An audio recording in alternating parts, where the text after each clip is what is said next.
आतापर्यंत रेरा बाबतीत काय आपण समजून घेतलेलं आहे, थोडक्यात आपण सांगू शकता, असंच लवडी सांगितलं चालेल. काय कळलेलं आहे, न्यूजपेपर मध्ये वगैरे वाचलेलं आहे, तर आज काय समजून घ्यायचं या रूल्स आहेत. रूल्स मध्ये जे सांगितलं गेलंय का, एक तर रेरा रजिस्ट्रेशन 31 जुलैचा आत करायचं आहे. त्यानंतर त्याच्यात असं ऐकायला आलंय का 70% आणि 30% म्हणून असे 2 अकाउंट उघडायचे आहेत. तर त्यासाठी संपूर्ण माहिती हवी होती का under construct, ready position, with OC, without OC, सगळ्यांना जे रूल लागू पडणार का नाही पडणार.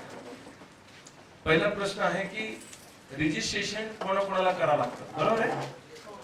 रजिस्ट्रेशन मध्ये आम्ही जे ऐकलेलं आहे त्याच्यामध्ये 2 प्रकारचं रजिस्ट्रेशन आहे. एक आहे ऑनगोइंग प्रोजेक्ट, दुसरा आहे ज्याला आपण म्हणतो नवीन प्रोजेक्ट.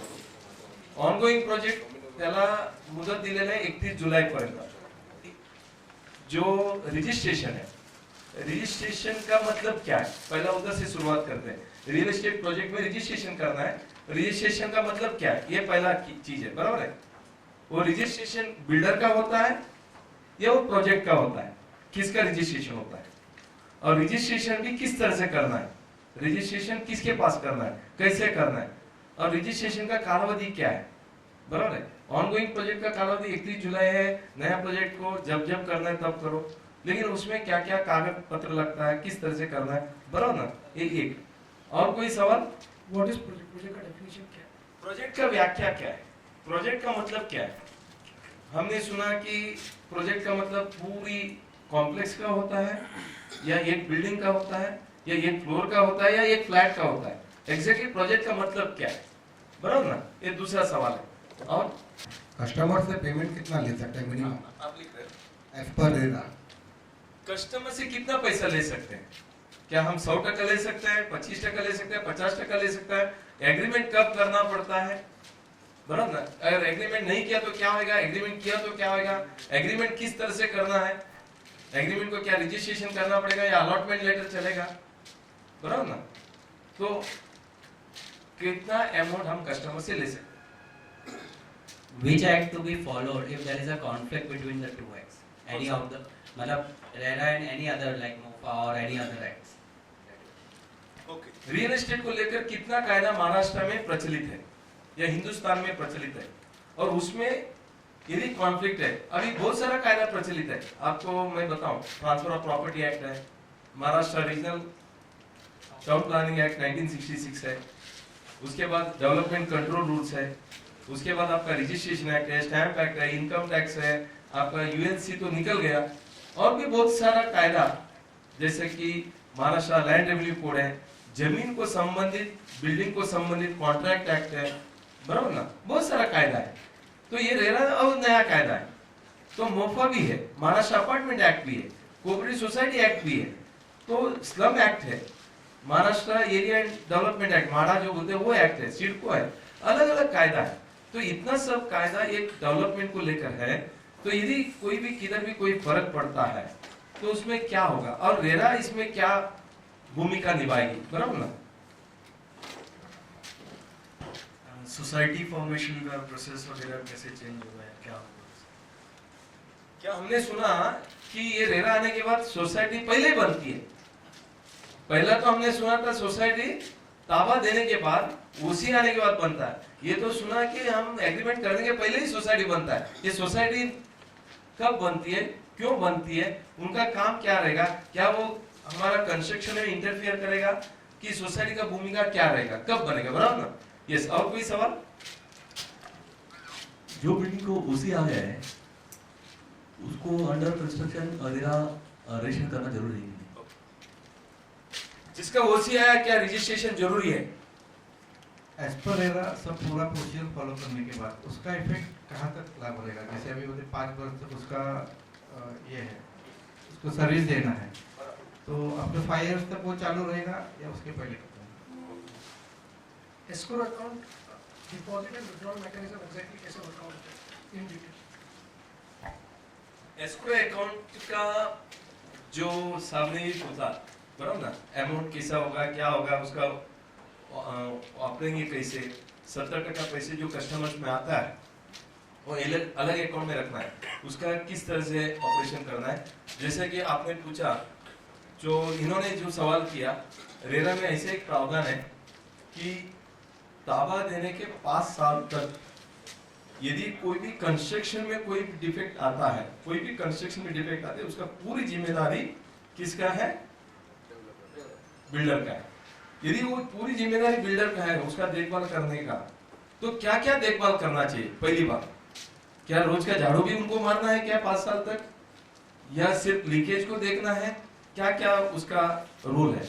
दूसरा उनका सवाल है 70-30 जो रहेगा, या उसका जो जिम्मेदारी है रेरा का रजिस्ट्रेशन, उसका वैलिडिटी कब तक होगा, क्या होगा, बराबर ना?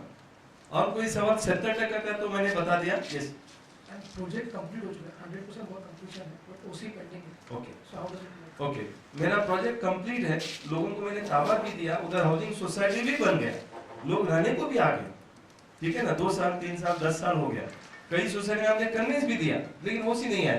क्या मुझे रेरा के अंदर रजिस्ट्रेशन करना चाहिए? एग्रीमेंट में अपना चेंजेस कर सकते हैं क्या रेरा के?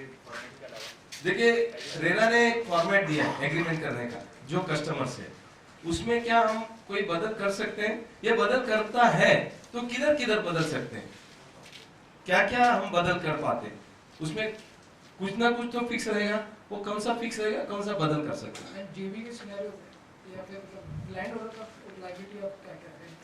How does it mechanism? RERA में 2 किरदार जो भूमिका निभाते हैं, पहला है डेवलपर जो बिल्डिंग बनाता है, दूसरा है जमीन मालिक। अभी जमीन मालिक जब जमीन देता है तो अलग अलग प्रकार का वो जमीन देते हैं। किस तरह का अलग अलग जमीन देते हैं? कोई डेवलपर जमीन को आपको पूरी तरह से बेचते हैं, दूसरा कोई डेवलपमेंट राइट करते हैं, तीसरा वो आपसे बांधकाम करके लेते हैं, चौथा रिफंडेबल डिपॉजिट लेते हैं, नॉन रिफंडेबल डिपॉजिट लेते हैं, और पांचवा जो भी आप बेचते हैं उसमें से कुछ परसेंटेज अपने पास रखते हैं, बराबर ना? इस तरह का अलग अलग भूमिका रखते हैं। तो ये अलग अलग भूमिका या अलग अलग जो टर्म्स एंड कंडीशन होता है जमीन मालिक के साथ, उसमें किस तरह से 70% का ऑपरेशन होगा, को प्रमोटर का क्या डेफिनेशन होगा, उस को प्रमोटर का वो उसका जिम्मेदारी क्या होगा? Sale of FSI. Sale of FSI. जब मैं एफएसआई बेचता हूँ, एफएसआई आप जानते हैं, आप सब बिल्डिंग लाइन के हैं तो एफएसआई जानते हैं, फ्लोर स्पेस इंडेक्स। यदि फ्लोर स्पेस मैं बेचता हूँ तो उसमें एग्रीमेंट क्या होगा, क्या वो रेरा के अंदर कवर है क्या? सेल ऑफ एफएसआई जरा लिखा आपने, सेल ऑफ एफएसआई क्या वो रेरा के अंदर आता है क्या? During ongoing project registration के लिए how would the 70% would be given in escrow account? हाँ, 70% का जो भूमिका है, बराबर ना, वो रजिस्ट्रेशन, जब हम प्रोजेक्ट रजिस्ट्रेशन करते हैं तो उसमें किस तरह का क्या रहेगा, और वो रजिस्ट्रेशन ऑनगोइंग का होगा तो फिर 70% अकाउंट का ऑपरेशन कैसा होगा, ठीक है? और कोई? एज पर रेरा अगर कोई कस्टमर रजिस्ट्रेशन करता है और वो डिफॉल्ट होता है आपके 20% या 30%, तो उस केस में रेरा का कोई भूमिका या रेरा कोई हेल्प करेगा?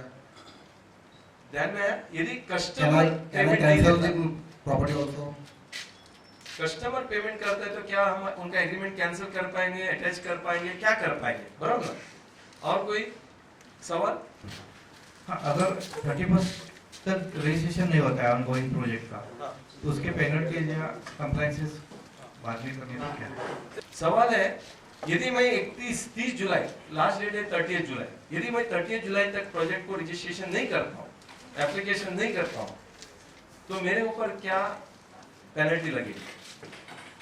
अगर कोई कोर्ट केस की वजह से अगर ओसी नहीं आती है तो उसका ओके, कोई भी कारण है जिसको हम बोलते हैं फोर्स मेजर, फोर्स मेजर का क्या भूमिका रहेगा? जैसा फोर्स मेजर मतलब नॉर्मली अर्थक्वेक आता है, फ्लड आता है, या ड्रॉट आता है, या नेचुरल कैलामिटी आता है, फिर फायर होती है, या कई बार अर्थक्वेक होता है, फिर आपका कोर्ट केसेस होता है, कोर्ट का स्टे होता है, तो इसमें फिर जो कालावधि हम देते हैं उस कालावधि में हम लोग दावा नहीं दे पाएंगे, तो फिर रेरा का क्या इफेक्ट होगा, बराबर ना? प्लान अमेंडमेंट करना हो, जैसा मेरा 7 माला है और उसका 9 माला मुझे आना है, तो मेरा रजिस्ट्रेशन कैसा करना है? बहुत अच्छा सवाल है कि मेरा जो प्लान आज के तारीख में 7 माला तक हुआ है, मुझे मालूम है कि 9 माला तक मैं कर सकता हूँ। यदि मैं 9 माला तक कर सकता हूँ तो फिर मैं रेरा में रजिस्ट्रेशन किस तरह से करना है? क्या मुझे 7 माले का करना है या मुझे 9 माले का करना है? यदि मैं 9 माले का करता हूँ तो मेरे ऊपर क्या बीतेगा, किस तरह से मुझे करना पड़ेगा? अगर कोई प्रोजेक्ट डिले होता है on account of delay from the corporation and, तो how does it impact the developer? शायद आपको समझ में आया कि गवर्नमेंट का अथॉरिटी जैसे कि कलेक्टर है, टाउन प्लानर्स है, या एयर एविएशन है, या कोई आपका सही विरार नगर पालिका है, या किसी के वजह से, या रेवेन्यू डिपार्टमेंट किसी के वजह से यदि कामकाज रुकता है या उनके वजह से डिले होता है, क्या वो अकाउंटेबल है? रेरा इसमें क्या हमें मदद करेगा? Are we responsible accountable for that as a developer? ठीक है, और कोई सवाल? एक्सलेंट, मला तेच पाहिजे होता. मी तेच सांगणार होता. ठीक आहे. कॉन्ट्रॅक्टर डिले झालं तर काय करणार? रेरामध्ये कशा पद्धतीने तुम्ही? एखादा माझा कॉन्ट्रॅक्टरमुळे बरोबर आहे किंवा बिल्डिंग मटेरियल आला नाही किंवा लेबर प्रॉब्लेममुळे एखादा डिले झाला तर त्याच्यामध्ये काय भूमिका आहे किंवा तिथे काय आम्हाला प्रोटेक्शन मिळेल किंवा प्रोटेक्शन मिळणार नाही? अजून काय प्रश्न? और हिंदी में इंग्लिश में बता सकते हैं? Okay, estimated cost of project क्या होता है? Estimated cost of the project क्या होता है, उसमें क्या बदल कर पाएंगे हम?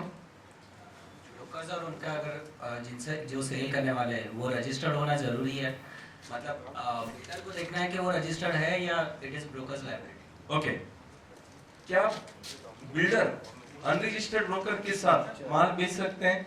ये बिल्डर का जिम्मेदारी है या बिल्डर जो ब्रोकर है क्या वो रजिस्टर्ड होना चाहिए? रजिस्टर्ड होने का मतलब क्या है? बिल्डर का साथ जो ब्रोकर है उसका रजिस्ट्रेशन का भूमिका क्या है? रजिस्ट्रेशन सिर्फ वो रेरा के अथॉरिटी के पास होना चाहिए या बिल्डर के पास भी रजिस्टर होना चाहिए? उसका क्या रोल रहेगा, किस तरह की जिम्मेदारी रहेगा, उसका रिस्पॉन्सिबिलिटी किसका रहेगा?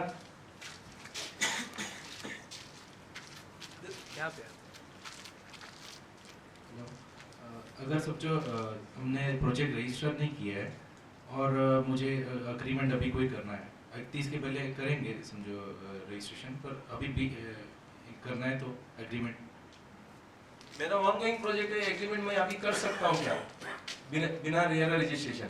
यदि करना है तो एग्रीमेंट मुझे मुफा के हिसाब से करना पड़ेगा या रेरा के हिसाब से करना पड़ेगा? कौन सा एग्रीमेंट मुझे लागू है? ठीक है, बहुत सारा सवाल है. यस सर, रजिस्ट्रेशन को अगर एक्सटेंशन चाहिए होगा अप्लाई करने के लिए तो वो उसके लिए कुछ फॉर्म आता है क्या? ओके, एक्सटेंशन रेरा का मिल सकता है क्या रजिस्ट्रेशन? यदि मिलना है तो क्या रजिस्ट्रेशन होने के बाद मिलेगा, इसके पहले ही एक्सटेंशन मिलेगा? बराबर है ना? और उसके लिए क्या फॉर्म है? नहीं, उसके पहले ही मतलब अप्लाई करने के लिए अगर टाइम चाहिए होगा, ऑनगोइंग भी है और अगर बराबर है, मैं समझ गया. अभी हमको अप्लाई नहीं करना है 31 जुलाई तक, अभी मुझे और 1 साल चाहिए, क्या मैं एप्लीकेशन डाल सकता हूँ क्या? बराबर ना? Street parking and open parking can be sale. कौन सा पार्किंग हम बेच पाएंगे? अगर कॉन्ट्रैक्टर को as a consideration flat allot होता है तो क्या उसको भी रजिस्ट्रेशन करना जरूरी है? बहुत बढ़िया सवाल है. कॉन्ट्रैक्टर आजकल हम बार्टर सिस्टम में करते हैं. कॉन्ट्रैक्टर को बोलते हैं कि भाई साहब हमारा 25 माले का बिल्डिंग है, उसमें आप 50 फ्लैट बनाने वाले हैं, 50 फ्लैट में से आपको 5 फ्लैट में देता हूँ, 10% आपको पूरा बिल्डिंग का सिविल वर्क आप करके दे देना, तो आप 10 फ्लैट ले लो, 5 फ्लैट ले लो. क्या वो जो कॉन्ट्रैक्टर है क्या उसे रजिस्ट्रेशन करना पड़ेगा? और करना है तो कैसा करना है? ठीक है, तो अभी शुरुआत करते हैं. ये रेरा आया क्यों, उधर से शुरुआत करते हैं. हालांकि बहुत बड़ा स्लाइड्स है लेकिन हम लोग उतना नहीं जाएंगे. तो आप सब ये जानते हैं क्यों आया. क्योंकि खास करके रेरा आने का कारण यही है, कई जगह में हमने देखा कि बहुत कायदा है. ट्रांसफर ऑफ प्रॉपर्टी एक्ट है, रजिस्ट्रेशन एक्ट है, स्टैंप एक्ट है, मोफा है, अपार्टमेंट एक्ट है, दुनिया का इतना कायदा है कि पूछो मत. फिर भी किधर ना किधर हमें ये पता चला कि रियल एस्टेट को एक ऑर्डरली ग्रोथ करने के लिए या अच्छा प्रमोशन करने के लिए कोई भी कायदा नहीं था. जिस तरह से रिजर्व बैंक है फॉर बैंकिंग, या सेबी है कैपिटल मार्केट, या इंश्योरेंस के लिए इंश्योरेंस रेगुलेटरी अथॉरिटी है, उसी तरह से टेलीफोन के लिए टेलीकम्युनिकेशन अथॉरिटी है, वैसे रियल एस्टेट के लिए कभी भी ऐसा रेगुलेटर नहीं था। रेगुलेटर का मतलब क्या है? रेगुलेटर मतलब ये है कि जो कायदा कानून का यदि जिस तरह से बना के दिया है उस तरह से यदि नहीं करते उसके ऊपर पेनल्टी लगाना, और कोई कंप्लेंट आता है तो उसके ऊपर कार्रवाई करना, इसके लिए एक रेगुलेटर होता है। तो ये रेगुलेटर रेरा में रादर रियल एस्टेट में नहीं था। लैक ऑफ ट्रांसपेरेंसी, आपको पता है कि यदि डेवलपर के पास कोई डेवलपर के पास जाते हैं, प्लान दिखाओ, ये दिखाओ, वो दिखाओ, बहुत सारे डेवलपर ऐसे हैं, तो आप भी जानते हैं, या कम से कम आपको ये पता होगा नोएडा स्पेशली और दिल्ली, वेस्ट बंगाल ऐसे हैं कि जो प्रोजेक्ट में कोई एफएसआई नहीं है, बिल्डिंग बनता ही नहीं है, तो ब्रोचर बना के पैसे लेते थे। एक ही फ्लैट 10-10 लोग को बेचते थे, और मान लो 10 माले का बिल्डिंग है, उसको 50 माले तक पैसा लेके जाने का, और वो भी पूरा इलीगल। 10 माले का अप्रूवल होता है, 50 माले का करते हैं। क्योंकि मैं एक्चुअली यूपी में भी गया था 3-4 जगह में, दिल्ली, यूपी, अलग अलग लखनऊ, बरेली, अभी मुरबाड में भी जा रहा हूँ यूपी में। तो उधर हमें वही सवाल था, सर हमारा 3 माले तक अप्रूव है, हमने 10 माला किया, अभी रेरा में क्या होगा?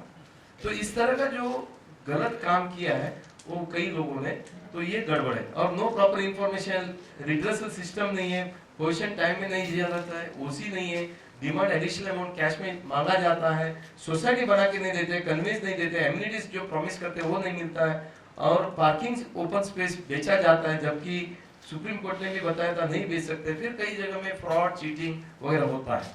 तो ये सब रोकने के लिए, और सुपर बिल्टअप एरिया बेचा जाता है जिसका मेजरमेंट ही नहीं होता। और आखिर में हमने ये भी देखा कि कई बार चीटिंग भी होता है। तो ये सब रोकने के लिए एक रियल एस्टेट का कायदा है।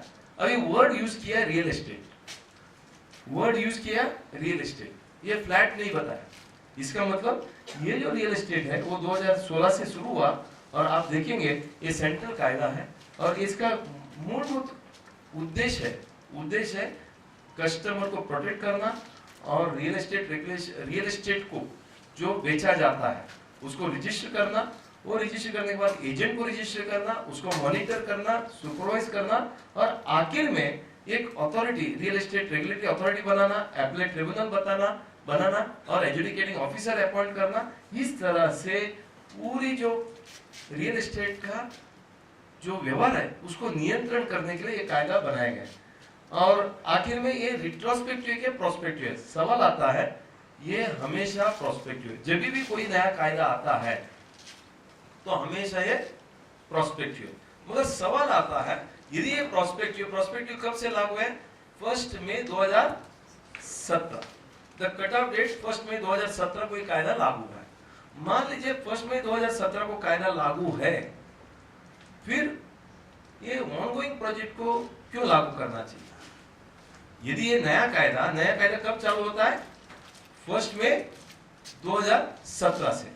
यदि 1 मई 2017 से लागू है, बराबर ना, 1 मई 2017 से लागू है, तो उसमें क्या होता है कि कभी भी नया कायदा आता है उसको एक अलग ट्रांजिटरी पीरियड बोलते हैं। ट्रांजिटरी पीरियड मतलब का ये होता है कि जो कामकाज ऑलरेडी शुरू किया है और खत्म भी नहीं हुआ, उसको भी किधर ना किधर शुरुआत करना है।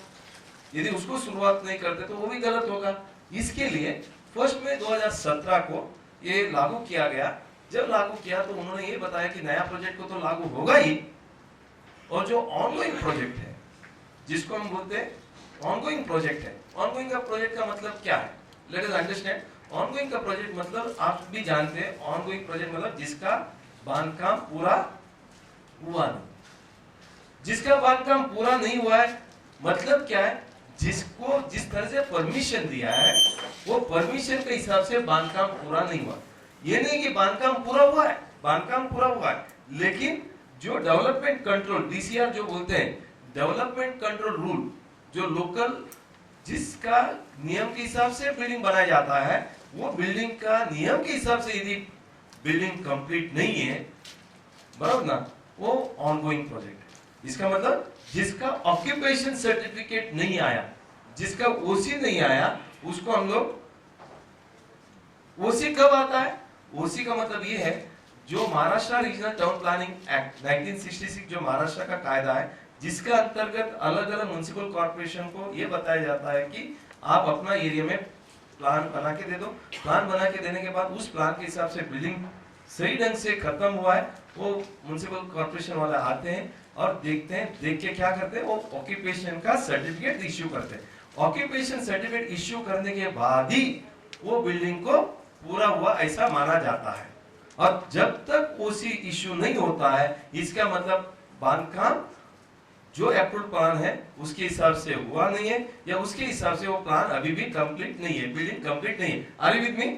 तो इसके लिए 1 मई 2000 तो क्या हुआ, 1 मई 2017 का दिन और ये दिन के पहले जिसके भी ओसी आ गया, इसको बोलते हैं कि इसके पहले जिसका ओसी आया उसको बोलते हैं कि building complete in all respect. Therefore वो बिल्डिंग का रेरा के अंदर नहीं आता, क्योंकि बिल्डिंग कंप्लीट है।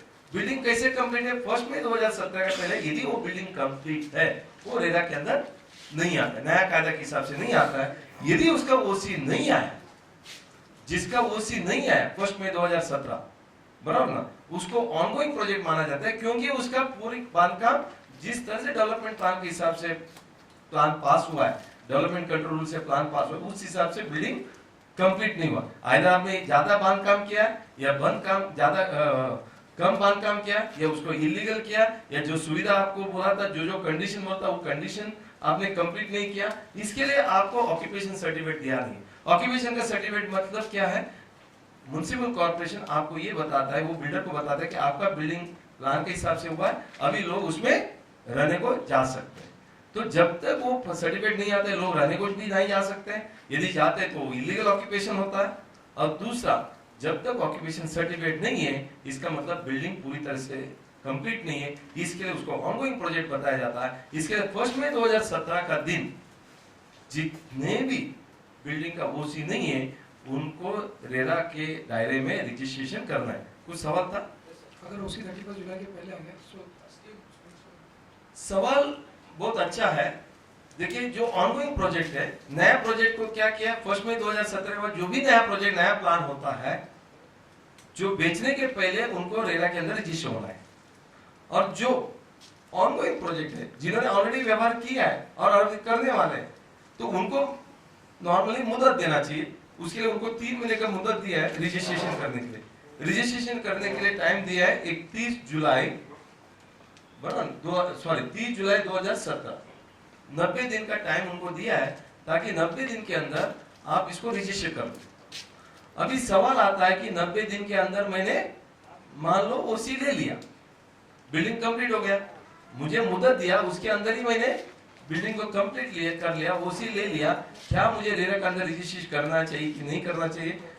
तो जो रेगुलेटरी अथॉरिटी का मानना है, किसका मानना है? रियल एस्टेट रेगुलेटरी अथॉरिटी का मानना है, उसको जरूरी नहीं है। उन्होंने हमारा एक FAQ बनाया। आप यदि महारेरा का एक वेबसाइट का मैं एड्रेस दूंगा आपको थोड़ा टाइम के बाद, उस वेबसाइट में ये बताया गया है कि यदि ओसी 30 जुलाई 2017 के पहले आता है, इसको हम मानते हैं कि बिल्डिंग कंप्लीट है और 3 महीने का आपको मुदत दिया था, उसके अंदर आपने ओसी लाया, तो उसका आप रजिस्ट्रेशन नहीं किया तो चलेगा, ऐसे महारेरा का अधिकारी का बोलना है। और उन्होंने ये राइटिंग में भी दिया है, और उन्होंने ओरली भी अपना जो लेक्चर्स है उसमें भी उन्होंने इसको कबूल किया, जो आज का महारेरा का अधिकारी जो है गौतम चटर्जी। अभी सवाल आता है, कायदा क्या बोलता है? कायदा ये बोलता है कि जिस दिन 1 मई 2017 का तारीख को यदि ओसी नहीं आया, वो बिल्डिंग इनकम्प्लीट है। भले ओसी 2 मई 2017 को आया, तो भी कायदे के हिसाब से आपको रजिस्टर करना चाहिए।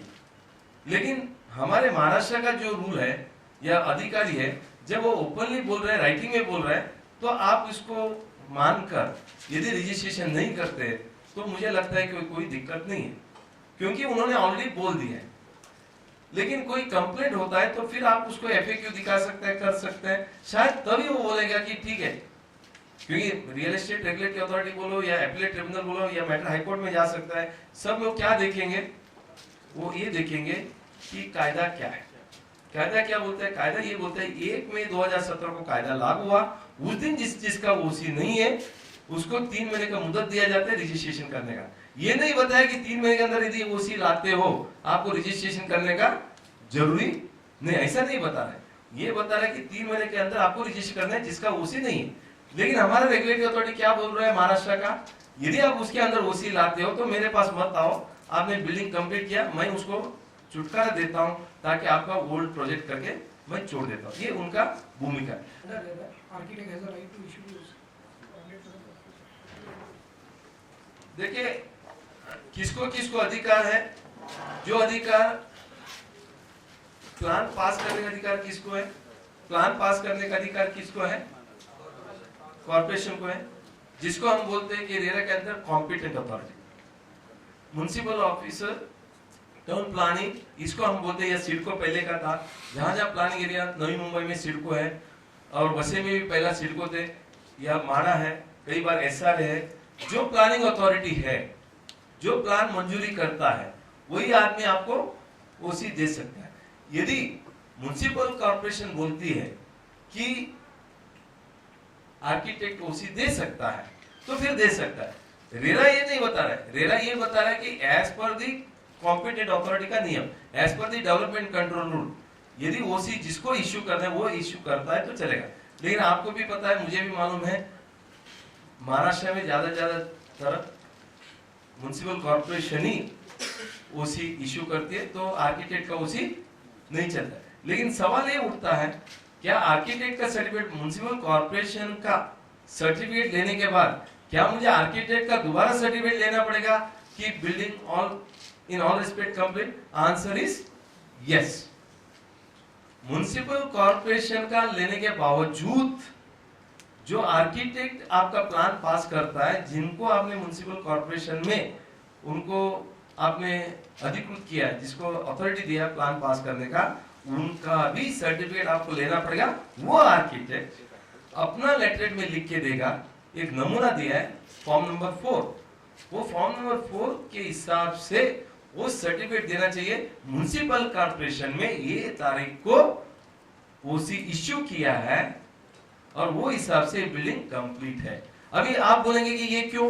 ये क्योंकि कई बार लोकल अथॉरिटी का हमने देखा है कि ग्राम पंचायत जो है उसका अप्रूवल ले लेते हैं और बांधकाम, जैसे आप महाराष्ट्र का अलग अलग कोने में तो ग्राम पंचायत है, उधर तो टाउन प्लानिंग वाला क्या करता है, प्लान पास करके देता है, बराबर ना? रीजनल टाउन प्लानिंग जो भी कलेक्टर है एनए करता है, प्लान पास करके देता है। ओसी कौन देता है? बांधकाम पूर्णपणे तयार आहे, लोक तिथे राहू शकतात, कोण देतो? ग्रामपंचायत।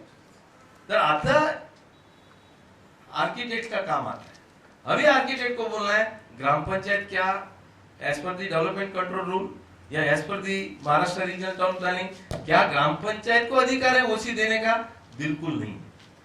जिन्होंने प्लान पास किया वही लोगों ने ओसी देना चाहिए। ग्राम पंचायत जो एनओसी देती है टाउन प्लानिंग को कि आप इसको मंजूरी दे दो, एक एनओसी का प्रक्रिया है, इनको पानी का सुविधा है, लाइट का है, उधर रोड का सुविधा है, इसके लिए आप इनको प्लान पास करके दे सकते हैं, बट वो ओसी नहीं दे सकते। ओसी जो है टाउन प्लानिंग वाला ही दे सकता है, या जो नगर पालिका है तो म्युनिसिपल कॉर्पोरेशन दे सकता है। इसके लिए जो अधिकारी ने ओसी दिया है वो ओसी भी सही अधिकारी ने दिया कि नहीं दिया, उसके बारे में सर्टिफिकेट कौन देगा?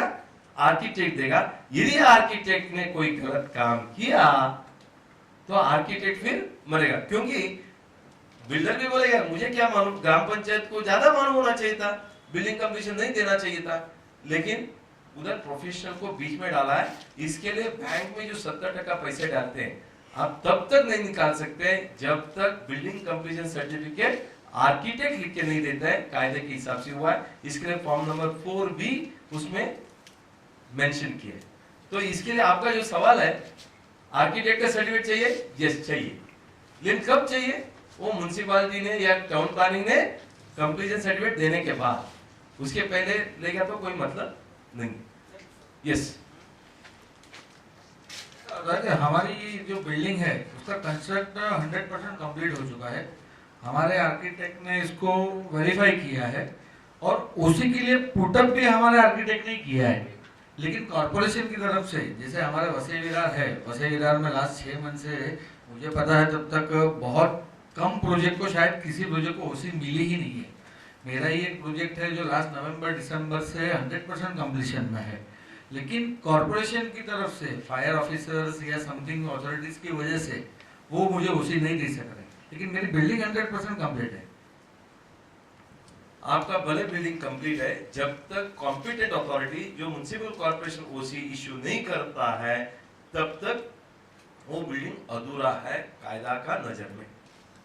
आपका आर्किटेक्ट ने भले बिल्डिंग कंप्लीट हुआ करके सर्टिफिकेट दिया होगा, उसके बाद म्युनिसिपल कॉर्पोरेशन ने आपने पुटअप किया होगा, कुछ कारण से म्युनिसिपल कॉर्पोरेशन नहीं दे रहा है, जब तक म्युनिसिपल कॉर्पोरेशन का आपको ओसी नहीं आता है तब तक वो बिल्डिंग को पूरा करके माना नहीं जाएगा। इसके लिए ऐसे कोई प्रोजेक्ट है जो सवाल आप लोगों ने किया था, क्या उन्हें रेरा के अंदर रजिस्टर करना है? आंसर बिल्कुल करना है, क्योंकि यदि 30 जुलाई के अंदर आप में लेते हैं तो एक बार उसको छुटकारा मिल सकता है, लेकिन यदि 30 जुलाई के अंदर भी आपका ओसी नहीं आता है, कोई भी हालत से आपको रेरा के अंदर रजिस्टर करना है। सवाल आया था, सर मैंने तो 10 साल पहले ही बिल्डिंग कंप्लीट किया था और उधर म्युनिसिपल टैक्स भी लग गया, पानी का भी लग गया, सोसाइटी बन गया, उन्होंने डीम्ड कन्वेंस भी ले लिया, क्योंकि ओसी डीम्ड कन्वेंस में नहीं लगता था, उन्होंने डीम्ड कन्वेंस भी ले लिया। अभी क्या मुझे रेरा के अंदर रजिस्टर करना पड़ेगा? कायदे की दृष्टि से बिल्कुल करना है, क्योंकि आपका बिल्डिंग पूरी तरह से कंप्लीट नहीं। अभी सवाल बहुत सारा सेमिनार में इवन गौतम चटर्जी को किया, मुझे भी किया, पुणे में मैं कल था तो उधर भी यही सवाल किया, सर हमारा बिल्डिंग 10 साल पहले हुआ, लोग रह रहे हैं और अभी तो बिल्डिंग रीडेवलपमेंट में भी आया है, लेकिन ओसी नहीं है, क्या मुझे रजिस्टर करना पड़ेगा? सवाल बिल्डिंग कंप्लीट नहीं है, इसके लिए आपको करना है। अभी वो बोलते मेरा एक भी बेचना नहीं भाई साहब, उधर सवाल ये जो लिखा है, no sale can be done unless until it is registered. मुझे एक भी सेल करना ही नहीं है। जब मुझे एक भी सेल नहीं करना है तो फिर मैं क्यों रजिस्टर करूं? इसके लिए रजिस्टर करना है क्योंकि कायदा ये बता रहा है जो प्रोजेक्ट ऑनगोइंग है, जिस कस्टमर से ऑलरेडी पैसे आपने ले चुका है उनको तो आपने बिल्डिंग पूरी दिया नहीं ना, जिनको बेचा है, लेकिन क्या उनको आपने बिल्डिंग पूरा करके दिया? जिस कायदे के हिसाब से आपको पूरा करके देना था मुफा के अंदर, आपने करके नहीं दिया। कस्टमर को रीसेल के लिए प्रॉब्लम आएगा क्या? वो कस्टमर जो है 10 साल पहले वाला बिल्डिंग वाला जो कस्टमर रह रहा है, समझो मैंने ये जैसे बिल्डिंग में पोजीशन फ्लैट लिया है, इसकी ओसी नहीं आई है और मुझे उसको और किसी पार्टी को सोल्ड करना है, लेकिन जो सेकंड बायर होगा उसको परचेज करने के लिए रेरा बीच में आ सकती है क्या? बिल्कुल आ सकता है। अभी आप पूछेंगे क्यों आएगा? क्योंकि यदि आपने स्टेट बैंक ऑफ इंडिया का जीआर देखा होगा, सर्कुलर देखा होगा, नहीं देखा तो आप जरा देख लीजिए, उन्होंने पूरी तरह से ये बताया जिसका 1 मई 2017 बराबर ना, उसके बाद यदि कर्जा देना है जिसमें ओसी नहीं है, जिसमें ओसी नहीं है, तो उनको जब तक रेरा का रजिस्ट्रेशन नहीं होता है तब तक आपको कर्जा नहीं देना है, ना प्रोजेक्ट लोन देना है, ना घर लेने वाले को देना है। एक बार एसबीआई ने ये बोल दिया तो आपको पता है ये जो नियम है ये कौन करेगा? एचडीएफसी भी करेगा, बाकी का भी बैंक करेगा। और दूसरा, एचडीएफसी या जो भी कोऑपरेटिव बैंक है, नेशनलाइज बैंक है, ये किसके अंदर आता है? आरबीआई के अंदर आता है।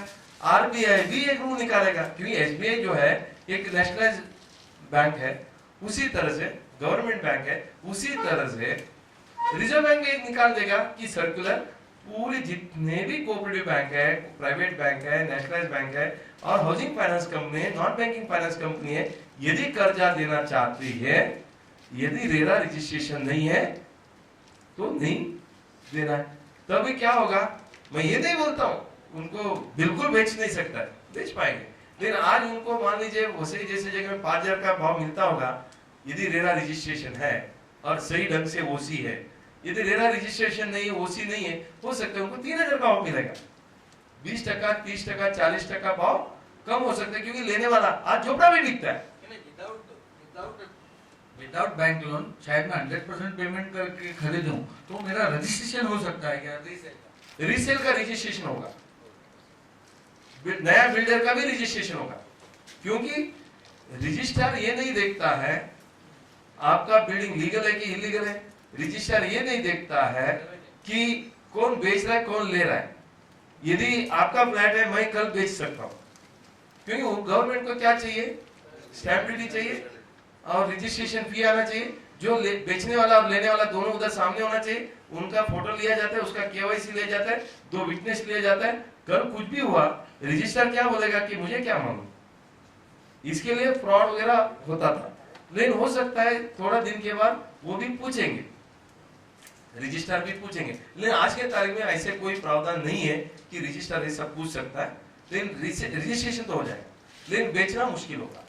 तो coming to the point, yes, ये जो 40-50 इयर्स की पुरानी बिल्डिंग है जिनकी ओसी नहीं है आई रहेगी, बराबर है। अब वहाँ पे तो who will be consider the promoter, society at that time और द अर्लियर, मतलब जिन बिल्डर्स ने बांधा था वो कौन प्रमोटर रहेगा उसका? बिल्कुल वो बिल्डर जिसने बनाया था वही रहेगा। मान लो उधर बिल्डर ही नहीं है, ओके, और वो मर गया, ओके, उसका नहीं मिलता है, तो फिर वो वैसे ही रहेगा, ठीक है ना। सोसाइटी को करने का कोई जिम्मेदारी नहीं, क्योंकि सोसाइटी उसका प्रमोटर ही नहीं। लेकिन सोसाइटी यही चाहती है ओसी लेने का, रेरा में रजिस्ट्रेशन नहीं करने का, लेकिन वो ओसी चाहती है। महाराष्ट्र का स्पेशली मुंबई में एम्यूनिटी स्कीम आ रहा है, और मुझे ये भी समझ में आया कि आपका वसई विरार म्युनिसिपालिटी भी एक एम्यूनिटी स्कीम ला रही है, बराबर। यदि जिसको भी पता है, मालूम है कि नहीं आपको, रेगुलराइजेशन पॉलिसी आ रहा है, तो यदि वो रेगुलराइजेशन पॉलिसी आता है तब कम से कम सोसाइटी को रेगुलाइज करके लेना है। मतलब ओसी नहीं है तो कुछ पेनल्टी भरो और उसको रेगुलाइज करो। किसका एफएसआई 1 था, उन्होंने 1.5 एफएसआई यूज किया, तो 50% एफएसआई का कुछ प्रीमियम भरो या डिस्काउंट भरो और उस हिसाब से आप करके लो। ऐसे कानून आएगा तब कम से कम सोसाइटी में वो करके लेना चाहिए, ये मेरा मानना है। उसी तरह से महाराष्ट्र का मुंबई में ऑलरेडी वो स्कीम निकालने का बात हुई है, तो जो सोसाइटी का ओसी नहीं हो, कन्वेंस नहीं मिल रहा है। कन्वेंस इसके लिए नहीं मिल रहा है कि वो बिल्डिंग इलीगल है, उसको रेगुलाइज कर लो, उसके बाद आप कन्वेंस ले लो। इस तरह का प्रावधान आएगा। मैं आप सबसे विनती करूंगा, जो बिल्डिंग में रहते हैं जिसका ओसी नहीं है, आप ओसी लेने का उनको प्रावधान करिए। या जी जो बिल्डर नहीं है, इसका मतलब ये नहीं उस सोसाइटी को रजिस्ट्रेशन करने का जरूरी नहीं है, लेकिन ओसी लेना उनको एडवाइजेबल है। Are you with me? आगे बढ़ो। यस, अभी सवाल आता है कि जो सवाल भाई साहब ने किया था, मेरे पास मोफा है, मेरे पास अपार्टमेंट एक्ट है, मेरे पास ट्रांसफर ऑफ प्रॉपर्टी एक्ट है, मेरे पास Maharashtra regional town planning act है, मेरे पास महाराष्ट्र लैंड रेवेन्यू कोड है, मेरे पास स्लम एक्ट है, मेरे पास सिडको है, मेरे पास भाड़ा है, मेरे पास एमएमआरडी है। इतने सब कायदा जमीन को लेकर है। तो रेरा और ये कायदा क्या है? तो पूरा जो रेगुलराइजेशन है वो किधर होगा? ये रेरा के अंदर ही होगा। RERA is considered to be the mother of real estate development law. ये कायदा जो है ये सेंट्रल गवर्नमेंट का कायदा है, it is applicable across India.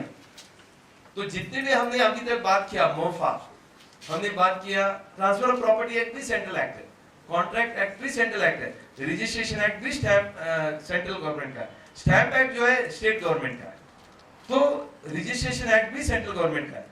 ये सब होते हुए भी अभी real estate regulation and development act आया, ये सेंट्रल गवर्नमेंट का कायदा है। इसके लिए ये देखा जाता है ये सब कायदा रहेगा, ये सब कायदा रहेगा। इसके अलावा आप ये भी समझ लो, इसके अलावा जो भी कायदा में यदि कोई प्रावधान ऐसे है जो रेरा को काउंटर करता है, रेरा का खिलाफ जाता है, तो रेरा प्रिवेल होगा। सो वो राइडिंग इफेक्ट जो है वो रेरा में रहेगा। बाकी का जितने भी कायदा है वो चलते रहेगा। फॉर एग्जाम्पल मैं एक उदाहरण देता हूं ताकि आपको समझ में आएगा। जो महाराष्ट्र ओनरशिप फ्लैट एक्ट के हिसाब से जो हमारा महाराष्ट्र में फ्लैट का खरीदी और जो परचेज और सेल होता था, उसमें ये लिखा गया था सेक्शन 4 में, जैसे 20% पेमेंट लोगे आपको एग्रीमेंट रजिस्टर करना है। लेकिन रेरा में क्या बताया गया? रेरा में 10% बताया। जैसे ही सेक्शन 13 रेरा में ये बता रहा है, जैसे ही 10% का पेमेंट लोगे आपको एग्रीमेंट रजिस्टर करना है। 10% के ऊपर आप एग्रीमेंट कर ही नहीं सकते, बराबर ना। 10% के ऊपर लेना है तो एग्रीमेंट को पहला रजिस्टर करना पड़ेगा। इसका मतलब अभी आप मुझे बताइए, मोफा में 20% है, रेरा में कितना है? 10% है, तो कौन सा प्रिवेल होगा? Naturally RERA. जो स्ट्रिंजेंट प्रोविजन है, जो ओवरराइडिंग इफेक्ट है, वो रेरा प्रिवेल करेगा। ठीक है, आर यू विद मी? तो इस तरह से अलग अलग कायदा, जो भी कायदा जो रेरा का खिलाफ जाता है तो रेरा प्रिवेल करेगा, और जो रेरा का खिलाफ नहीं है तो रेरा से भी थोड़ा सा अच्छा कायदा है वो प्रचलित रहेगा। मतलब महाराष्ट्र ओनरशिप फ्लैट भी आज के तारीख में चालू रहेगा, चालू है। हाँ, अभी आप देखेंगे, अभी ये पार्किंग का जो सुविधा है वो थोड़ा सा अलग है।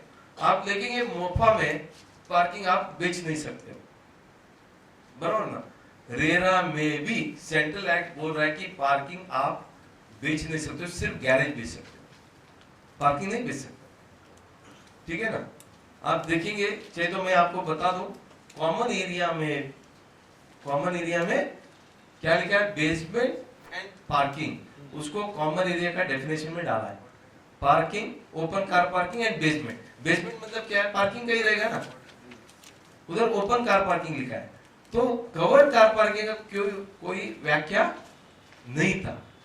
ठीक है ना? इसके लिए महाराष्ट्र गवर्नमेंट का जो नियम बनाया उसमें ये बताया गया कि कवर्ड पार्किंग, अभी कवर्ड पार्किंग का व्याख्या क्या दिया महाराष्ट्र गवर्नमेंट ने? ये दिया कि स्टिल्ट रहेगा, पोडियम रहेगा, मैकेनिकल कार पार्किंग रहेगा। इसको हम क्या बोलेंगे? कवर्ड कार पार्किंग बोलेंगे। स्टिल्ट है, पोडियम है, या मेज़ेनिन फ्लोर है, या आपका पोडियम है, या मैकेनिकल कार पार्किंग है, या एक अलग से टावर है जिधर गाड़ी पार्क करते हो, इसको सबको कवर्ड कार पार्किंग बताया गया। और वो कवर्ड कार पार्किंग आप बेच सकते हो, ऐसे नियम महाराष्ट्र गवर्नमेंट ने किया। अभी सवाल आता है कि ये सेंट्रल एक्ट का खिलाफ है, सेंट्रल एक्ट का खिलाफ है। फिर भी महाराष्ट्र गवर्नमेंट ने एक नियम बनाया, जब तक वो नियम को कोई कायदा मतलब कोई कोर्ट सेट असाइड नहीं करेगा तब तक तो नियम चालू रहेगा। इसके लिए आज के तारीख में जो महाराष्ट्र गवर्नमेंट का नियम के हिसाब से कवर्ड कार पार्किंग आप बेच सकते हो। अभी मैं आपको सवाल करूंगा, वो उसका जवाब आप दे देना। मेरे टावर है, पोडियम है, बराबर ना? मेरा पोडियम है, ये बिल्डिंग का टावर है, ठीक है ना? मेरा 25 माले का बिल्डिंग का टावर है, और इसमें ये ऐसे है, ये शॉपिंग मॉल है, शॉप्स है, ठीक है ना? और इधर भी ये पोडियम है, ये पोडियम है, और ये भी पोडियम है। क्योंकि शॉप के ऊपर जो जगह है, खुला जगह है, उधर भी मैं कार पार्किंग रखता हूं। ये मेरा क्या है? ओपन है, ये पोडियम है, बट बिल्डिंग के ऊपर में ओपन कार पार्किंग। क्या ये कवर्ड पार्किंग है या ये ओपन पार्किंग है? ये बेच सकता है कि नहीं बेच सकता? हाँ, आप देखो, नायक साहब है, सिद्धेश जो है वकील है, covered parking, covered parking, open है एक्चुअली, स्काई मतलब ओपन टू स्काई है। ये ओपन है कि कवर्ड है? ओपन है। पोडियम है इसलिए कवर्ड है, पोडियम है इसके लिए कवर्ड है। क्या लगता है? ओपन है। तो कितने लोगों को लगता है ये ओपन है? हाथ ऊपर करिए, जो नकाशा दिखाया मैंने। ओके, और किसको लगता है कि कवर्ड है?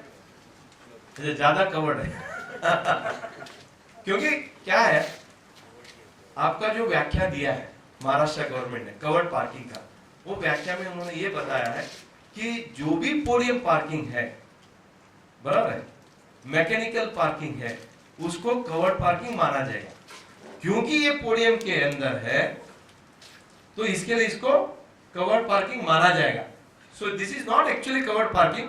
लीगली ये कवर्ड पार्किंग नहीं है, मैं भी मानता हूं, भले वो लीगली कवर्ड पार्किंग नहीं है, फिर भी वो कवर्ड पार्किंग माना जाएगा क्योंकि अपना व्याख्या उस तरह से दिया गया। ठीक है, ओके, अभी आगे बढ़ते हैं कि नहीं पीछे, यस, ये सब कवर्ड पार्किंग है। अभी मैकेनिकल कार पार्किंग, क्योंकि मेरे ऑफिस में या अलग अलग सेमिनार में ऐसे इंटेलिजेंट सवाल बहुत सारा लोग करते हैं। अभी मैकेनिकल कार पार्किंग है। मैकेनिकल कार पार्किंग में भी क्या होता है कि कई बार ओपन जो ग्राउंड में मैकेनिकल पार्किंग होता है, उधर भी ओपन, टॉप फ्लोर में जो है ओपन रहता है, तो उसको भी कवर्ड पार्किंग माना जा रहा है। ठीक है, यस। अभी आगे बढ़ते हैं कि ये applicable across India, a mother of all act and it is applicable across India. Bharat का पूरी लेकिन जम्मू एंड कश्मीर को अलग एक स्टेटस दिया है, आप सब जानते हैं, तो इसके लिए उसमें ये लागू नहीं होगा। और इसको इम्प्लीमेंटेशन करने के लिए, क्योंकि अल्टीमेटली इम्प्लीमेंटेशन ये स्टेट गवर्नमेंट करेगी, जहां जहां स्टेट गवर्नमेंट है वो स्टेट गवर्नमेंट करेगी अपना नियम बना के। इसके लिए महाराष्ट्र ने कवर्ड पार्क पार्किंग का व्याख्या किया, और उसी तरह से आंध्रा में आंध्रा गवर्नमेंट करेगी, उसको बोलते हैं एप्रोप्रिएट गवर्नमेंट। जहां सेंट्रल गवर्नमेंट है, जैसे यूनियन टेरिटरी है, तो उधर आपका सेंट्रल गवर्नमेंट करेगी। उसी तरह से ये जो चीज है, ये पार्क जो फ्लैट का या प्लॉट का जो भी सेल होती है, वो यदि फ्री होल्ड में होता है या लीज में होता है, दोनों कवर्ड है। It is not only for free hold, even free hold भी होती है जहां, और लीज होल्ड भी होता है, ये दोनों को ही लागू है। आप शायद जानते हैं लीज होल्ड मतलब पागड़ी सिस्टम, जहां आप एक कीमत लेते हो और कीमत लेने के बाद छोटा सा भाड़ा लेते हो और उनको 20 साल 30 साल का लीज की बात करते हो, तो वो भी रेरा में कवर्ड है। Are you with me? Okay. उसके बाद आता है, देखिए हम बात कर रहे हैं रियल एस्टेट, हम बात किसका कर रहे हैं? Real estate. रियल एस्टेट में पूरी जमीन आती है, पूरी जमीन आता है। तो यदि जमीन आता है, जमीन को आप प्लॉट करके बेचते हो, जमीन का जमीन ऐसे ही बेचते हो, मैं एग्रीकल्चर हूं, जमीन का जमीन ऐसे ही बिल्डर को बेचता हूं, तो फिर वो रेरा लागू नहीं होगा। लेकिन मैं उसको प्लॉट करके 2 या 3 4 आदमी को बेचता हूं, एक उसमें धंधा करता हूं, ठीक है ना, तो फिर वो धंधा करता है तो वो रेरा में कवर होगा। कल पूना में पिंपरी चिंचवड़ में प्रोग्राम था, बहुत अच्छा लोगों ने सवाल किया, सर मैं जो प्लॉट है मैं करता हूं, मेरे पास 10 एकड़ का जमीन है, मैं क्या करता हूं, एक एकड़ बराबर है तो मैं बेचता हूं, या आधा एकड़ मैं बेचता हूं 10 आदमी को, 5 आदमी को, ऐसा। और मैं एनए नहीं करता हूं, मैं क्या करता हूं, एनए नहीं करता हूं, एग्रीकल्चर लैंड में बेचता हूं। क्या मैं रेरा में कवर्ड होगा कि नहीं होगा? आपको क्या लगता है, क्या लगता है आपको? कवर्ड होगा? Yes, he will. ठीक है, एनए नहीं किया मैंने एग्रीकल्चर जमीन बेचा है, क्या रेरा में कवर्ड होगा कि नहीं होगा? क्योंकि रियल एस्टेट है, यदि आप बिजनेस करते हो, आपको जब आप कस्टमर को बेचते हो, आपको एनए करके ही बेचना है, एनए करके ही बेचना है, बराबर ना? प्लॉटिंग करके आप जब बेचते हो, आपको क्या करके बेचना है? एनए करके ही बेचना है। बट बिना एनए करके आप बेच रहे हो, क्या रेरा में आएगा? नहीं आएगा। रेरा में वो इलीगल काम कर रहे हैं आप। रेरा क्या बोल रहा है, आपको परमिशन लेकर ही प्लॉट बेचना है। परमिशन किसका लेना है? एनए का परमिशन लेके ही बेचना है। बिना एनए का परमिशन आपका रेरा में रजिस्ट्रेशन नहीं होता है, और बिना रेरा का रजिस्ट्रेशन आप बेचते हो, तो क्या होगा? आप गलत काम कर रहे हैं कि नहीं? So you will be caught, it will be treated as illegal. अब एग्रीकल्चर है, दूसरा एग्रीकल्चरिस्ट को आप बेचते हो तो कोई प्रॉब्लम नहीं, वो महाराष्ट्र रीजनल टाउन प्लानिंग में आता नहीं है, वो आता है आपका महाराष्ट्र लैंड रेवेन्यू कोड, ठीक है ना। लेकिन आप प्लॉट करके बेच रहे हो, देखिए आप बिजनेस कर रहे हो, आपने चुन्ना लगा के बेचते हो उधर, आप जानते हैं ना, ये 2 गुंठा है, ये 3 गुंठा है, ये 5 गुंठा है, आप बोलते हो आप इधर झोपड़ा बनाओ और हमें 10 लाख दो, 5 लाख दो, 2 लाख दो, या 1 स्क्वायर फुट का 500 रुपए दे दो, आपको 200 स्क्वायर फुट, 500 स्क्वायर फुट, 1000 मतलब 1000 स्क्वायर फुट आपको बेचते हैं। तो ये आप गलत काम कर रहे हैं कि सही कर रहे हैं? गलत कर रहे हैं ना। तो इसके लिए आपको ऐसे बेचने का परमिशन राज्य शासन नहीं देता है, इसके लिए आपका रेरा रजिस्ट्रेशन नहीं होता है, इसके लिए रजिस्ट्रेशन नहीं होता है, तो आप जो है गलत काम कर रहे हैं, रेरा आपके ऊपर कार्रवाई कर सकता है। यदि एनए करते हैं, प्लॉटिंग सही ढंग से करते हैं, फिर जब तक आप रेरा में रजिस्ट्रेशन नहीं करते हो तब तक आप प्लॉट भी बेच नहीं सकते। ये सिर्फ फ्लैट की बात नहीं हो रहा है, रेरा में फ्लैट का भी है, बिल्डिंग का भी है, डेवलपमेंट का भी है, प्लॉट्स का भी है, कॉमर्शियल का भी है, रेसिडेंशियल का भी है, इंडस्ट्रियल का भी है। आप जो भी चीज बांधकाम का करते हो या बिना बांधकाम का जो भी इमोल प्रॉपर्टी आप बेचते हो पब्लिक को, तो रेरा कवर्ड है, ठीक है। यानी सवाल या हाँ, इनका जो सवाल है बहुत अच्छा सवाल है कि अभी मैं आपको पूछता हूं, अभी मुझे काउंटर सवाल उनको करना होगा, जरा माइक दे दो। तो सवाल ये है कि मैं एफएसआई बेचता हूं, बराबर है ना?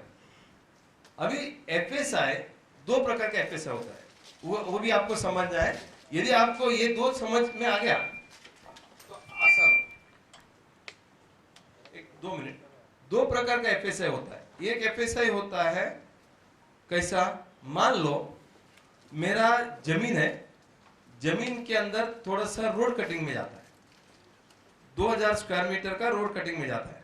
तो इसके लिए 2000 स्क्वायर मीटर का जब रोड कटिंग में जाता है, उधर रोड बनता है, या तभी क्या करता है बीएमसी या म्युनिसिपल कॉर्पोरेशन मुझे 2000 स्क्वायर मीटर का एफएसआई देता है, एक सर्टिफिकेट इश्यू करता है, वो मैं बेचता हूं, बराबर है।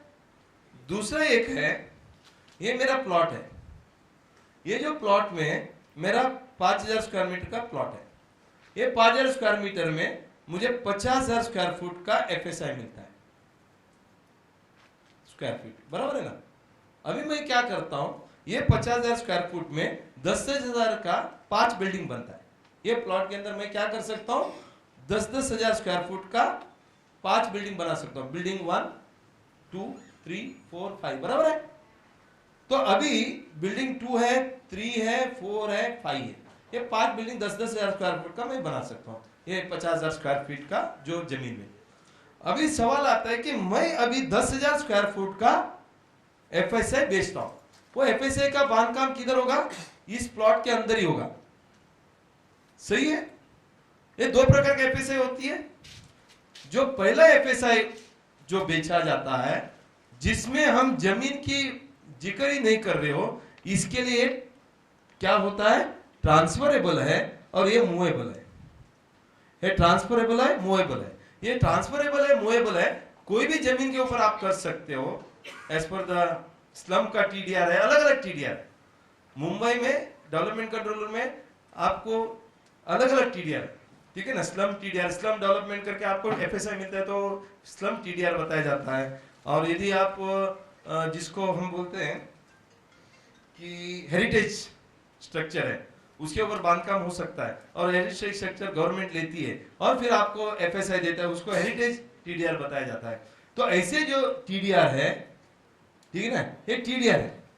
ये जो टीडीआर है एफएसआई का टीडीआर में कन्वर्ट होता है, ट्रांसफर ऑफ डेवलपमेंट राइट। तो वो आपको बेचते हैं, तो वो प्लॉट भी नहीं है, फ्लैट भी नहीं है, बिल्डिंग भी नहीं है, तो ये इसको रजिस्टर करने का जरूरी नहीं है, क्योंकि उधर ऑलरेडी कंप्लीट हो चुका है। लेकिन ये जो एफएसआई 10,000 स्क्वायर फुट आप इसी प्लॉट के अंदर बेचने की बात करते हैं, तो आप जमीन भी दोगे उसको, उस प्लॉट के अंदर। इसके लिए जमीन के साथ आप एफएसआई बेच रहे हो, इसके लिए प्लॉटिंग होके आप एफएसआई दे रहे हो, इधर आपको कवर्ड होगा, इधर आपको क्या होगा, इधर आपको रेरा के अंदर रजिस्टर करना पड़ेगा और उसके बाद ही आप बेच पाओगे। I think I have made things clear, और still you have any question? क्या नाम है आपका? हातिम। हातिम, आप डेवलपर हैं? ओके। सो इसमें रजिस्टर कौन करेगा, प्रोजेक्ट? नेचुरली कौन जो बेच रहा है उसको रजिस्टर करना है। मान लो आप जमीन मालक हो, आपने 50 स्क्वायर फुट का 5 बिल्डिंग का डेवलप करने की प्लान पास किया है और आप 10,000 स्क्वायर फुट का एफएसआई बेच रहे हो, बराबर ना?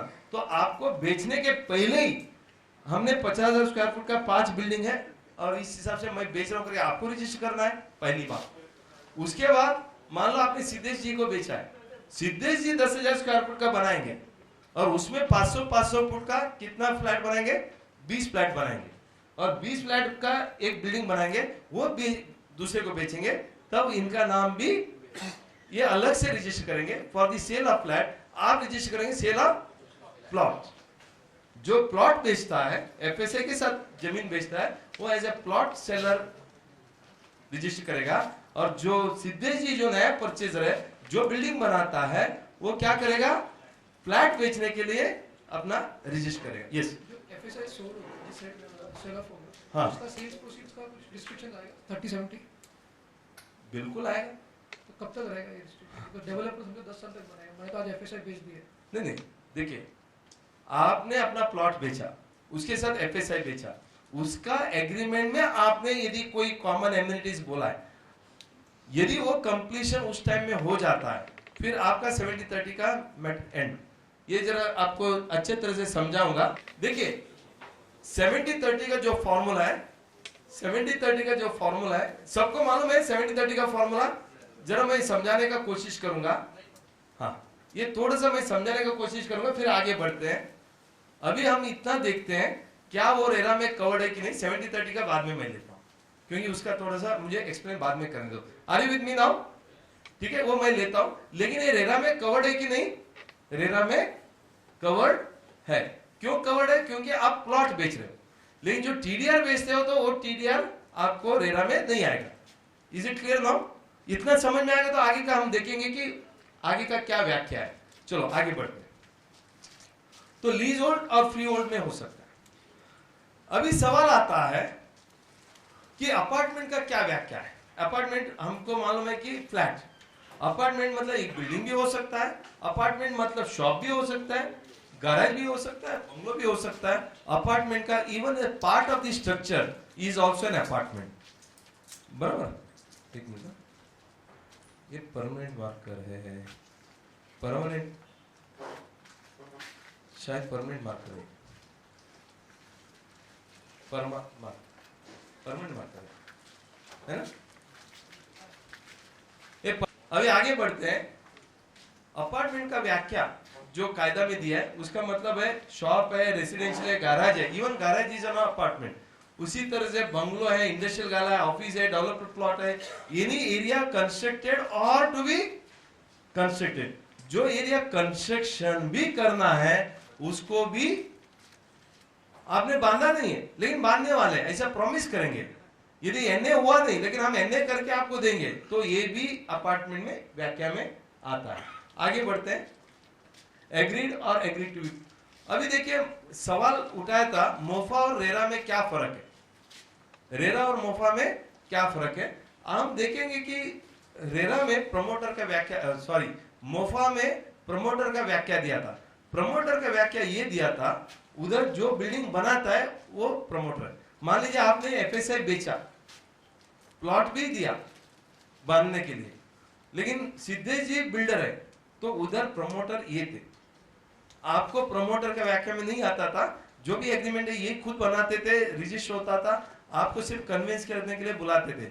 But otherwise Siddhesh is the ultimate promoter. Are you with me? लेकिन रेरा में जमीन मालक को भी प्रमोटर माना गया। अभी सवाल आता है कि प्लॉट मैंने बेचा है, उसका पैसा मुझे मिला है, ओके, मैंने प्लॉट बेचा है, उसके साथ एफएसआई बेचा है, क्या मैं प्रमोटर का व्याख्या में आऊंगा? नहीं आऊंगा। लेकिन प्रमोटर का वाक्य में वो जमीन मालक आता है जो प्लॉट देने के बाद उसमें कुछ बांधकाम करके लेता है, जिसको हम बोलते हैं आइदर रेवेन्यू शेयरिंग या उसको एरिया शेयरिंग। एरिया शेयरिंग करके जो लेता है, यदि वो पैसा कंसिडरेशन लेता है, वो प्रमोटर का व्याख्या में नहीं आता है, ठीक है ना। लेकिन जो जमीन मालक जिन्होंने एरिया शेयरिंग लिया है, मान लो 10,000 स्क्वायर फुट बनता है, उसमें 4,000 स्क्वायर फुट मुझे बना के दो, 400 फुट का 10 फ्लैट मुझे बना के दो, तो वो प्रमोटर का व्याख्या में आता है। उसी तरह से जो बिल्डर है या प्रमोटर है वो गवर्नमेंट बॉडी नहीं था। पहला कौन नहीं था? गवर्नमेंट बॉडी नहीं था। आज रेरा जो है, real estate regulation and development act 2016 के हिसाब से इवन गवर्नमेंट बॉडी जैसा म्युनिसिपल कॉर्पोरेशन है, माडा है, एसआर है, ये सबको क्या बताया गया? ये सबको प्रमोटर बताया गया है। Are you with me? तो इसके लिए जब आरबीआई कायदा बनाता है बैंकिंग के लिए, एक प्राइवेट बैंक को भी लागू है और कोऑपरेटिव को भी लागू है और नेशनल बैंक को भी लागू है। उसी तरह से इवन कोऑपरेटिव हाउसिंग सोसाइटी भी कोई काम काज करता है रियल एस्टेट का, cooperative housing society is also promoter. इसलिए आपने देखा इंडिविजुअल करता है, फर्म करता है, कंपनी करता है, एसोसिएशन पर्सन करता है, वेदर इट इज रजिस्टर्ड और नॉट। इवन 2, 4, 5 आदमी आया, पार्टनरशिप भी नहीं किया और एसोसिएशन पर्सन किया और वो हिसाब से डेवलपमेंट भी चालू किया, वो भी रेरा में कवर्ड है। हाउसिंग सोसाइटी करता है, कोऑपरेटिव सोसाइटी, वो भी कवर्ड है। आपको एलएलपी बनाते हो तो भी कवर्ड है। मतलब कोई भी प्रकार का आप रीडेवलपमेंट करते हो, इवन गवर्नमेंट बॉडी करता है, डेवलपमेंट करता है और फ्लैट बना के बेचता है या प्लॉट बेचता है, क्योंकि मैं सिडको लोगों को मैं लेक्चर दे रहा था, उधर उनका यही सवाल था, सर हम सिर्फ प्लॉट ही बेच रहे हैं। तो यदि प्लॉट भी बेचते हैं, हम टेंडर प्लॉट बेचते हैं, हम तो गवर्नमेंट बॉडी, फिर भी हमको रेरा में कवर्ड है क्या? 100% वो रेरा में आते हैं। जब तक रेरा में रजिस्टर नहीं करते हैं तब तक वो प्लॉट भी बेच नहीं सकते। तो आगे बढ़ते हैं, एक मिनट। उसके बाद प्रमोटर का अलॉटी। पहले अलॉटी का मतलब मोफा में ऐसा था, सिर्फ जो फ्लैट खरीदी करता है वो फ्लैट परचेजर था, ठीक है ना, उसको ही फ्लैट का प्रोटेक्शन मिलता था रेरा मोफा में, महाराष्ट्र ओनरशिप फ्लैट में। अभी अलॉटी का मतलब ये भी आ गया, मान लो एक रीडेवलपमेंट प्रस्ताव है, उसमें 10 फ्लैट वाला ऑलरेडी है, उसका हाउसिंग सोसाइटी है, उनको आप नया बिल्डिंग में फ्लैट देने वाले, वो भी अलॉटी है। दूसरा मान लो टेनेंटेड बिल्डिंग है, उधर 25 टेनेंट्स है, आप नया बिल्डिंग बनाकर उनको नया फ्लैट के अंदर फ्लैट देने वाले, नया बिल्डिंग है, तो वो भी अलॉटी है। मतलब उनको भी कायदा का रेरा का संरक्षण मिलता है। इस तरह से हमें रेरा में not only flat buyer, even the allottee, जिनको मान लो कोई ऑब्स्ट्रक्शनिस्ट है, उन्होंने एनक्रोचमेंट किया था, उनको हमने फ्लैट देने की वादा किया और उनको फ्लैट का एग्रीमेंट बना के देते, उन्होंने कोई पैसा नहीं दिया, वो भी अलॉटी है, उसको भी पूरा संरक्षण मिलता है। तो इस तरह से रेरा में प्रमोटर का भी व्याख्या बढ़ा दिया है और अक्रॉस इंडिया लागू है, महाराष्ट्र में नहीं है, और अलॉटी का भी व्याख्या बढ़ा दिया। सपोज मैंने 10,000 स्क्वायर फुट का एफएसआई लिया, मैंने खुद के पैसे से वहां पे बिल्डिंग बनाई, ओसी लिया, पर ओसी लेने के बाद फिर मैंने फ्लैट सेल किया, तो मुझे रेरा का रजिस्ट्रेशन कंपलसरी है। आप फ्लैट बेच रहे हो ना, आफ्टर ओसी, देखिए यदि 1 मई 2017 के बाद, 1 मई 2017 के बाद आप बिल्डिंग बनाते हो, प्लान पास करते हो, अपना खुद का पैसे से पूरा 25 फ्लैट बना देते हो और ओसी भी लेते हो, बिल्डिंग कंप्लीशन भी लेते हो, और उसके बाद आप बेचते हो, फिर भी आपको रेरा लागू है। क्योंकि कस्टमर को तो ये तो मालूम होना चाहिए कि आपका बिल्डिंग का ओसी आया कि नहीं आया, कस्टमर को ये भी पता होना चाहिए कि आपका जमीन टाइटल सही है कि नहीं। तो इसके लिए आपको रेरा में रजिस्ट्रेशन बिल्कुल करना है। जिसका बिल्डिंग का ओसी आया, उनको 1 मई 2017 के पहले यदि बिल्डिंग कंप्लीशन आया है, सुन लीजिए, कट ऑफ डेट क्या है, 1 मई 2017। यदि 1 मई 2017 के पहले ओसी आया, मतलब ये बिल्डिंग ऑलरेडी कंप्लीटेड है, तो उसको रेरा लागू नहीं कर सकता है, इसके लिए आपको वो दायरे से निकाल दिया। लेकिन 1 मई 2017 के बाद जो भी नया प्रोजेक्ट आता है, बेचने के पहले भले ओसी आया नहीं आया, तो आपको जिस दिन बेचना है, जिस दिन आपको मार्केटिंग करना है, ओसी आने के बावजूद भी रेरा में रजिस्ट्रेशन करना कंपलसरी है। लेकिन ओसी आने के बाद 70-30 का रेशो नहीं रहेगा। 70-30 का रेशियो तो बिल्कुल नहीं रहेगा, लेकिन आपका वो जो फॉर्मेलिटी है वो एक ही बार करना पड़ेगा, बार बार नहीं करना पड़ेगा आपको, वो ओनली वंस। वो किस तरह से करना है वो मैं बताऊंगा। मान लो मेरा बिल्डिंग में पूरी कंप्लीट आ गया, मेरा पूरा खर्चा हो गया, आर्किटेक्ट का कंप्लीशन सर्टिफिकेट लिया, आपने पैसा जितना कस्टमर से आया, जितने पैसे डाले उतना आप निकाल सकते हो, एक ही बार आप सर्टिफिकेट ले लो, फिर निकालते जाओ। उसमें 70-30 का अकाउंट खोलना पड़ेगा और एक ही बार सर्टिफिकेट लेना पड़ेगा, इंजीनियर का, आर्किटेक्ट का और सीए का। एक बार लिया तो खाता, वो कहानी कैसे खत्म होता है मैं बताऊंगा, लेकिन आपको रजिस्ट्रेशन करना।